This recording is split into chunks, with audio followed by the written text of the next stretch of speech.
안녕하세요. 오늘도 사연살롱을 찾아주셔서 감사합니다.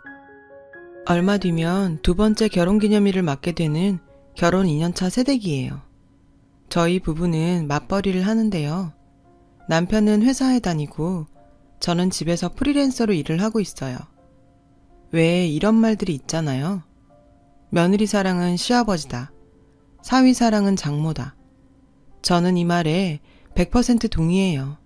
우리 집만 봐도 딱 그렇거든요. 저희 시아버님도 저를 친딸처럼 사랑해 주시지만 특히 저희 엄마는 제 남편을 친아들처럼 아주 끔찍히 생각하시거든요. 가끔은 제가 질투를 할 정도로요. 그럴 때마다 엄마는 이러세요.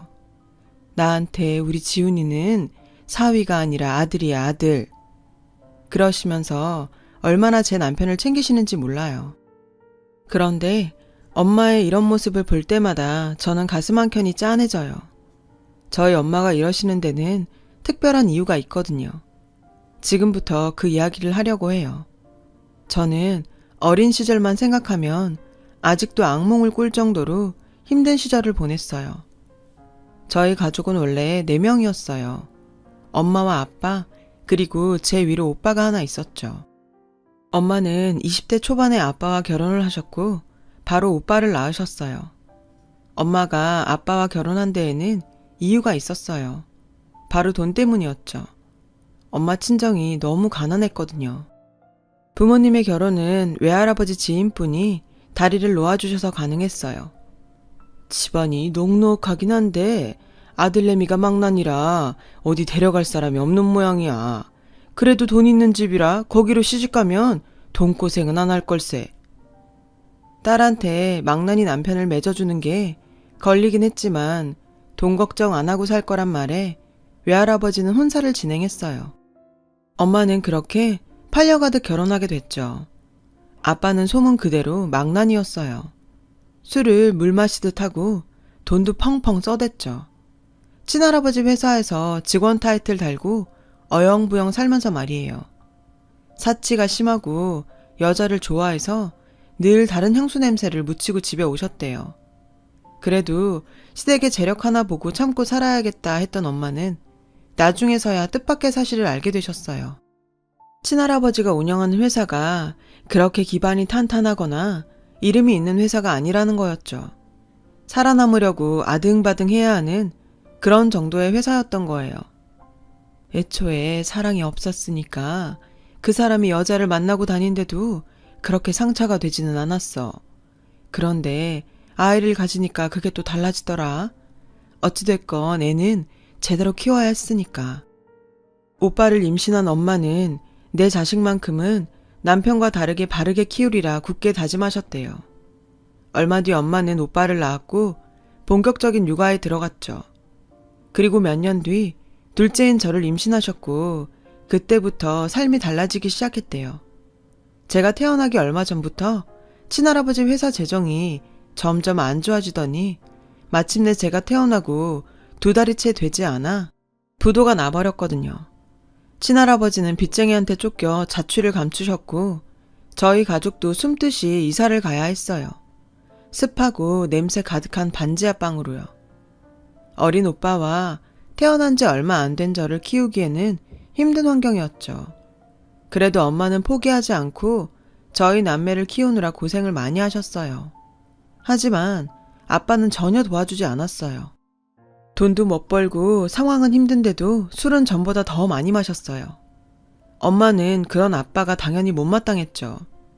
제발 무슨 일이든 좀 해봐요. 우리 애들 굶겨 죽일 작정이에요. 참다 못한 엄마의 호소에 돌아온 건 아빠의 손찌검 뿐이었어요. 너 지금 내가 돈 못 번다고 무시해? 하루가 멀다 하고 아빠는 엄마한테 손찌검을 했고 급기야 엄마와 저한테도 손을 대려고 했어요. 그럴 때마다 엄마는 몸으로 우리 남매를 막아섰고요. 오빠는 그런 아빠를 보면서 철이 일찍 들었어요. 자기도 어리면서 아기인 저를 돌보고 엄마 걱정을 했어요. 엄마는 능력 없는 아빠 대신 돈을 벌어야 했어요. 그래서 식당 일을 시작하셨죠. 엄마가 일을 나간 낮 시간엔 오빠와 저 둘이서 집을 지켰어요. 가끔은 엄마 부탁으로 이웃집 아줌마가 오셔서 저희를 돌봐주시기도 했어요. 아빠는 낮부터 술을 마시러 나가거나 일자리를 구하러 나간다는 핑계로 집을 비우셨어요.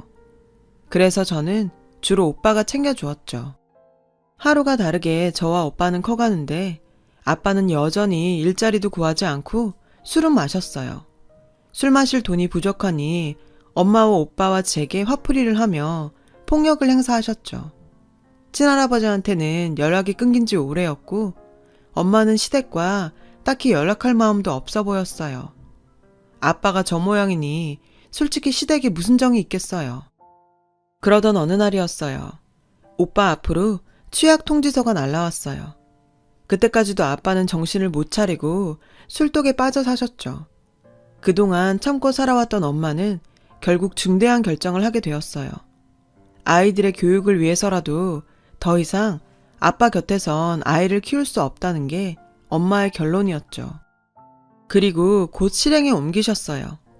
그날도 아빠는 술에 떡이 되어서는 코를 골며 잠에 빠져 있었죠. 엄마는 아빠 몰래 우리 남매를 조용히 깨워서 옷을 입혔어요. 엄마는 미리 싸놓은 짐가방을 들고 오빠와 제게 말했어요. 잘 들어. 이제부터 아빠랑 안 살 거야. 우리 남매는 고개를 끄덕였어요.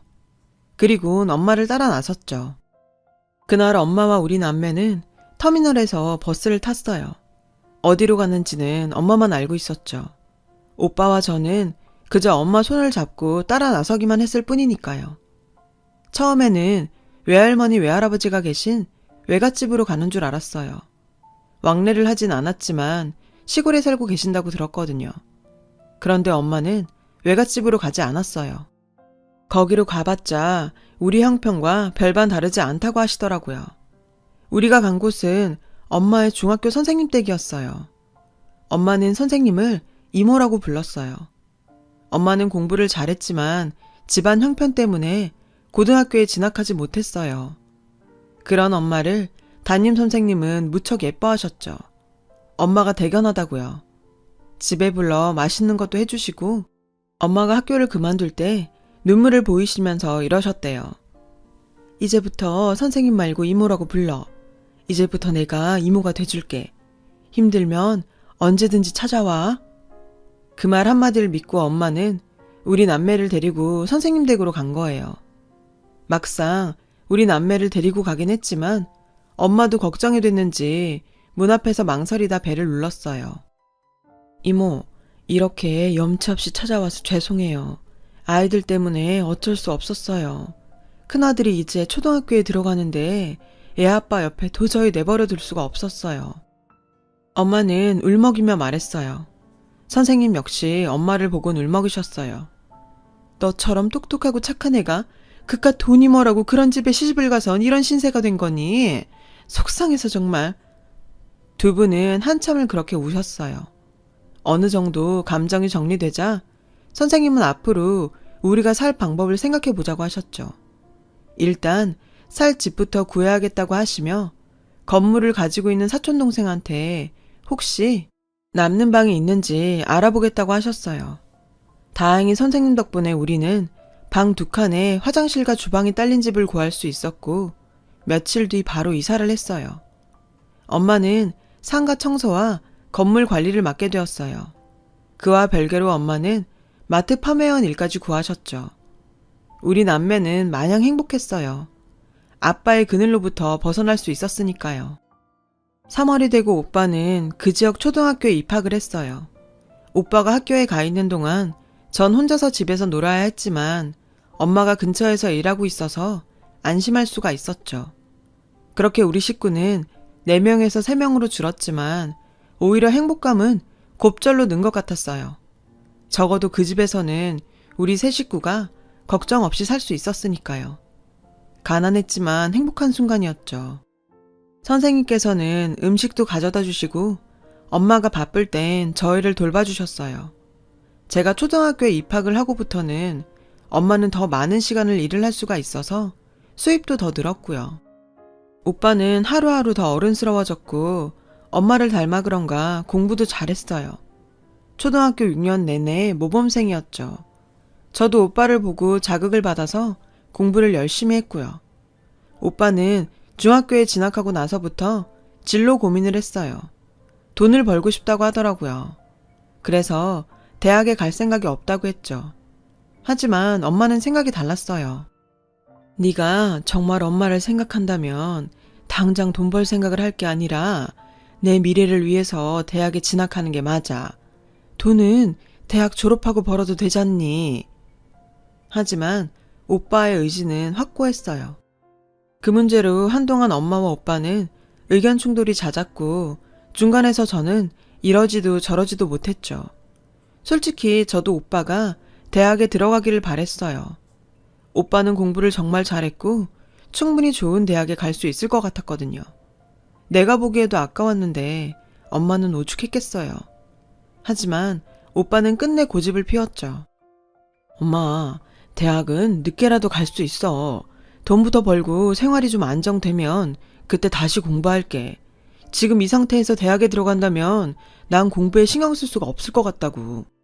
엄마가 하루 종일 일하면서 번 돈으로 어떻게 등록금을 내고 용돈을 써? 게다가 예원이 시집도 보내야지. 엄마도 이젠 고생 좀 그만하고, 응? 그러니 제발 대학 가란 소린 하지 마. 확고하게 결심을 굳힌 오빠의 모습에 엄마는 속상했지만 결국 오빠의 뜻을 따르기로 했어요. 오빠는 특성화 고등학교에 진학을 했고 재학 중에 자격증도 여러 개 땄어요. 그리고 고3이 되자 취업을 나가게 됐죠. 그렇게 첫 월급을 받은 날 오빠는 고기를 사와서 엄마와 제게 구워주었어요. 엄마는 그런 오빠를 대견해 하시면서도 한편으로는 미안해 하셨어요. 오빠가 20살이 되던 그해 저는 고등학생이 되었어요. 오빠는 제게 무조건 공부해서 대학에 들어가라고 하더군요. 전 당연히 싫다고 그랬죠. 대학에 가면 제가 아니라 공부 잘하는 오빠가 가야 한다고 생각했으니까요. 하지만 오빠는 단호했어요. 자신은 언제든 대학에 합격할 자신이 있으니 걱정 말라면서요. 하는 수 없이 전 오빠 말을 듣기로 했고 그날부터 정말 죽어라 공부를 했어요. 열심히 하다 보니 중학교 때보다도 성적이 많이 올랐고 그런 제 성적표를 보며 엄마와 오빠는 기뻐했어요. 그렇게 우리 가족은 하루하루 각자의 위치에서 열심히 살아갔어요. 하지만 얼마 뒤 우리 가족에게는 생각지도 못한 슬픔이 닥쳤어요. 바로 오빠의 죽음이었죠. 그날은 원래 휴무날이었지만 오빠는 전날 하던 일을 마무리한다며 늦은 출근을 했고 회사 근처 도로에서 음주운전 차량에 치이고 말았죠. 당시 가해자는 만취 상태였어요. 엄마와 제가 응급실에 도착했을 때 오빠는 심폐소생술을 받고 있었어요. 엄마와 저는 울면서 오빠가 제발 살아나기를 기도했지만 오빠는 끝내 숨을 거두고 말았어요. 의사가 사망 선고를 내리는데도 저는 오빠가 죽었다는 사실을 받아들일 수 없었어요. 불과 몇 시간 전까지만 해도 공부 열심히 하라며 제 머리를 쓰다듬어 주던 오빠였으니까요. 그런데 어떻게 이렇게 쉽게 세상을 떠날 수가 있는 거죠?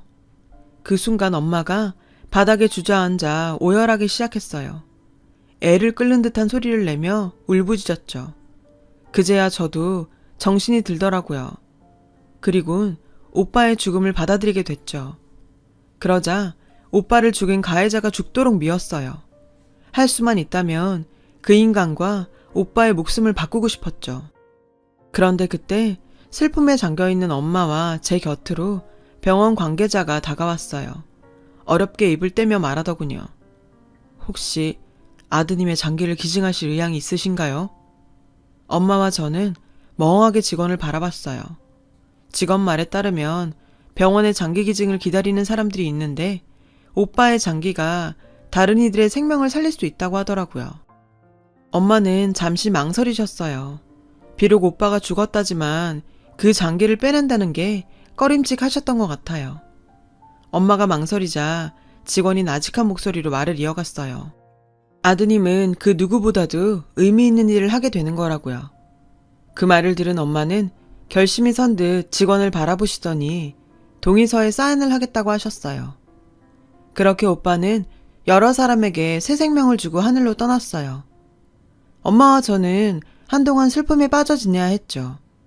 오빠의 빈자리는 생각보다 컸고 이 슬픔은 사라지지 않을 것 같았어요. 오빠의 죽음에도 불구하고 살아있는 사람은 일상을 살아가야만 했어요. 엄마는 다시 일터에 나가야 했고 저 역시 학교에 등교를 해야 했으니까요. 때 되면 밥을 먹고 밤이 되면 자야 했죠. 그렇다고 해도 이전의 생활로 돌아갈 수는 없었어요. 그러기에 우리 모녀의 슬픔은 너무나 컸으니까요.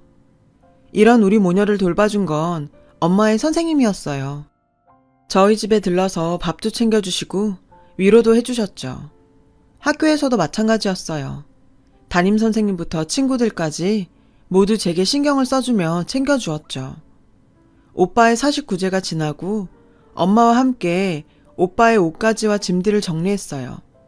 그리고 오빠의 통장을 발견하게 되었죠.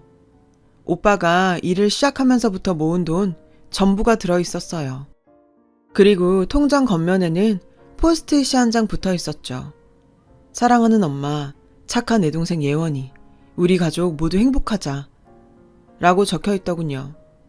엄마와 저는 그 통장을 보며 또 한참을 울었어요.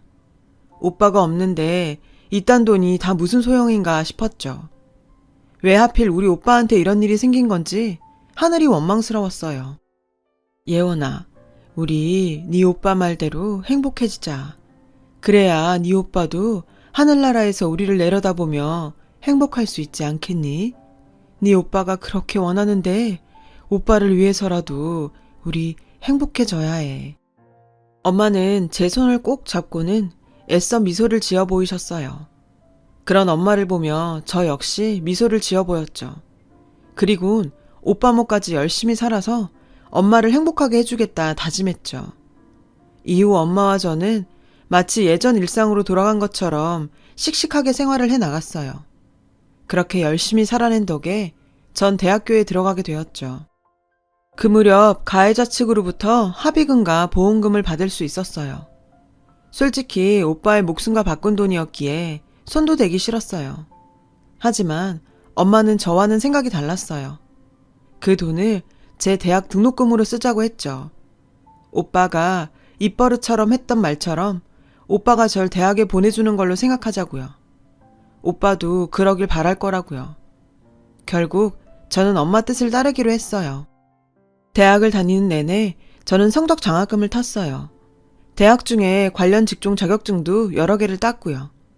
오빠의 목숨과 바꾼 돈으로 학교를 다니는 만큼 할 수 있는 한 최선을 다하고 싶었거든요. 그 덕분에 저는 졸업도 하기 전에 취업에 성공할 수 있었어요.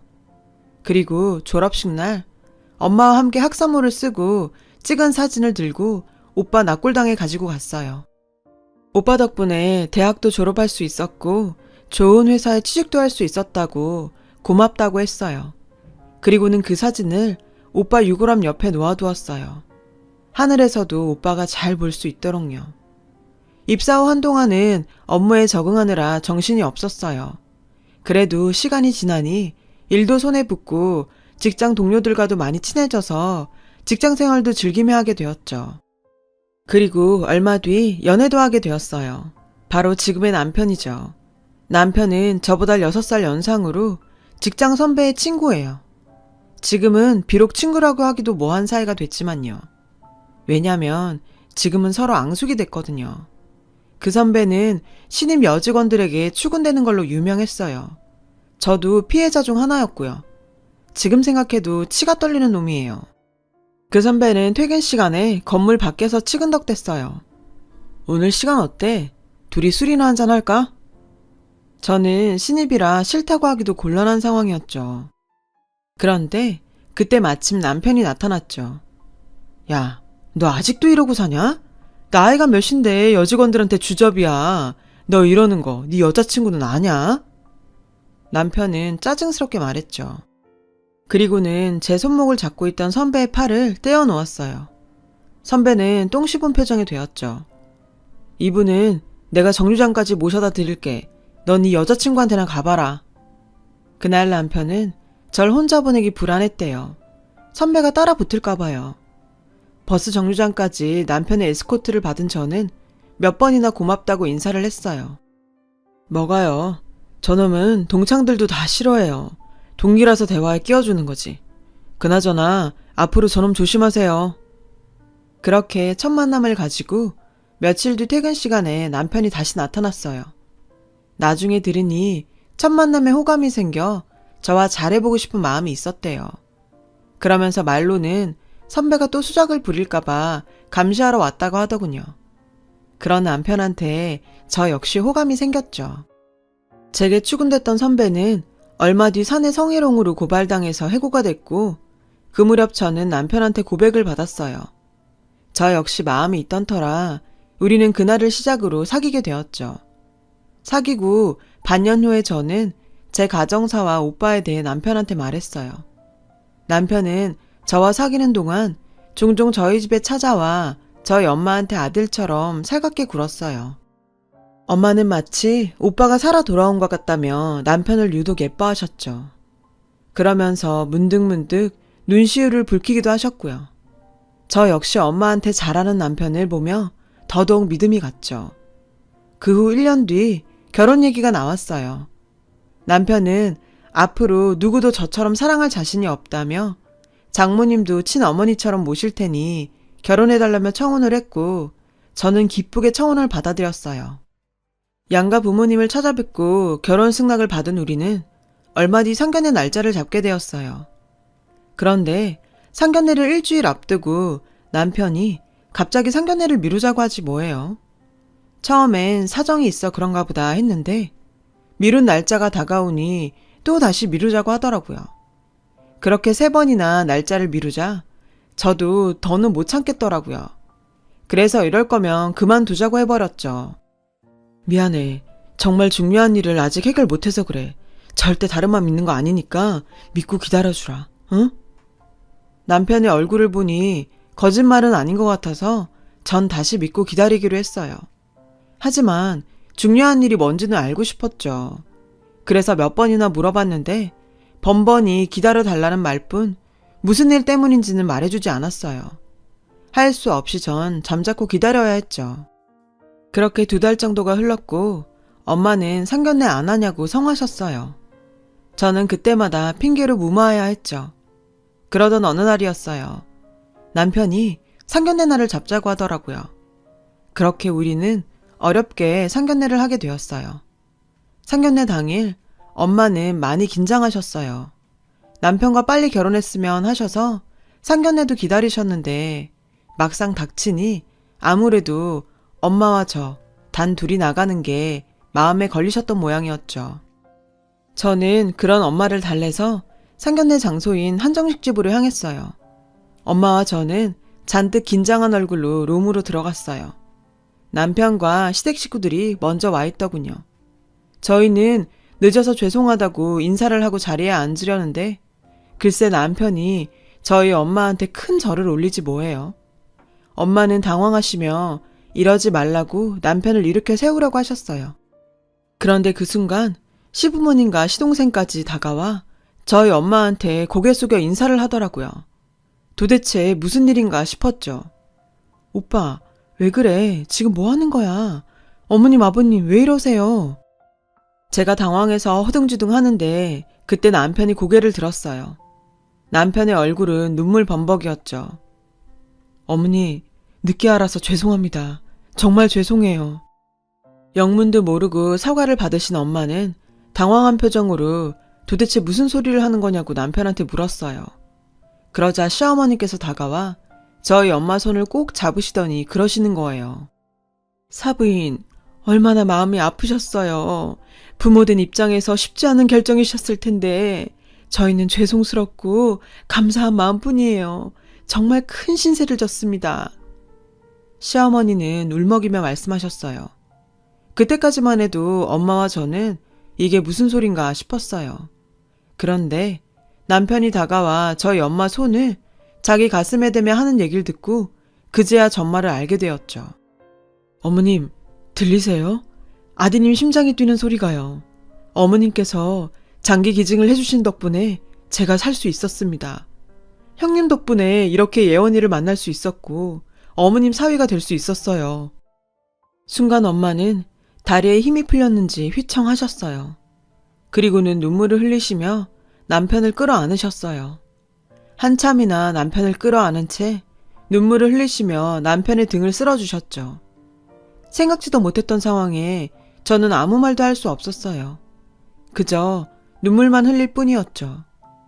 오빠의 심장을 이식받은 남자를 만나 사랑에 빠지게 될 줄 누가 알았겠어요. 저희 엄마가 어느 정도 진정이 되자 아버님이 상황을 설명해 주셨어요. 얘가 어릴 때부터 심장이 안 좋았는데 20대 초반 무렵에 이식수술 외에는 방법이 없는 상황까지 갔었습니다. 대기자 명단에 올려놓기는 했지만 심장은 기증자가 쉽게 나오지 않는 터라 저는 그때 몇 자리까지 알아봤었지요. 그런데 아드님이 심장을 기증해 주시는 바람에 저희 아들이 살 수 있었습니다. 남편은 결혼에 앞서 심장을 기증해준 장기 기증자 유가족을 만나 감사 인사를 드리려고 센터를 찾아갔지만 기증자 유가족의 정보를 알려줄 수는 없다는 답변을 들었대요. 몇 번이나 찾아가 사정을 했음에도 거절을 당하자 결국 업체를 통해 수소문할 수밖에 없었고 그마저도 번번이 유가족을 찾는데 실패해 상견례를 미룰 수밖에 없었다고 했어요. 그러다 얼마 전 업체로부터 장기 기증자 유가족을 찾았다는 연락을 받았고 이름과 주소지를 보고는 자신에게 심장을 기증해준 사람이 제 오빠라는 사실을 알고 놀랐다더군요. 남편한테 그 사실을 전해들은 시부모님도 놀라기는 마찬가지였대요. 정말 하늘이 정해준 인연이 아니고서는 어떻게 이런 일이 있을 수 있냐고 하셨다네요. 사부인, 이 모든 게 하늘에서 아드님이 두 사람을 이어준 덕분 아니겠어요? 그러지 않고서야 어떻게 이런 일이 있습니까? 그래서 말입니다만 따님 걱정은 하지 마십시오. 예원이는 저희가 친딸처럼 마음을 다해 잘 돌보겠습니다. 저희 엄마 역시 제 남편을 사위가 아닌 아들처럼 아끼며 보살피겠다고 하셨죠. 그렇게 우리 부부는 양가의 아들과 딸이 되어 결혼식을 올릴 수 있었어요. 저는 요즘도 가끔 남편의 심장 위로 손을 올려보곤 해요. 눈을 감고 심장 소리를 들으면 꼭 오빠가 내 곁에 있는 것 같거든요. 저는 우리 두 사람을 이어준 오빠를 생각해서라도 평생 남편을 아끼고 사랑하며 살아갈 생각이에요. 오빠가 제 옆에서 늘 저를 지켜보고 있다고 믿으면서요. 어떤 인연을 언제 만날지 모르는 이 세상에서 제 사연을 들어주신 분들과도 좋은 인연이라고 믿습니다. 그래서 여러분 모두 정말 행복하셨으면 해요. 감사합니다. 여러분, 사연 댓글에 응원과 현명한 조언 부탁드려요. 좋아요와 구독은 저에게 큰 힘이 됩니다. 오늘도 좋은 일 가득하세요.